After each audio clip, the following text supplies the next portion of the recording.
ঈসা আলাইহিস সালাম বলেন, আরে তিনটে রুটি ছিল, দুটো তো আমি খেয়েছি, একটা ছিল এখানে অবশিষ্ট, কোথায় গেল? কে খেয়েছে? ও কবলায় না, ওর বল শিকার খায় না, বলে আমি খাই না। আচ্ছা তুমি খাও না?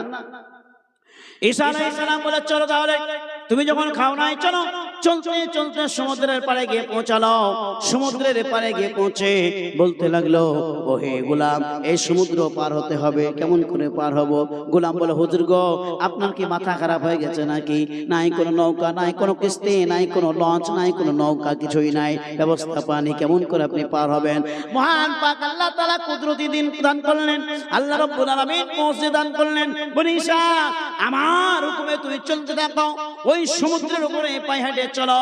খালি পায়ে হেঁটে চলতে লাগলেন। ঈসা আলাইহিস সালাম বলে, গোলাম রে, আমার হাত ধর। গোলামকে নিয়ে চলে পার হয়ে গেল।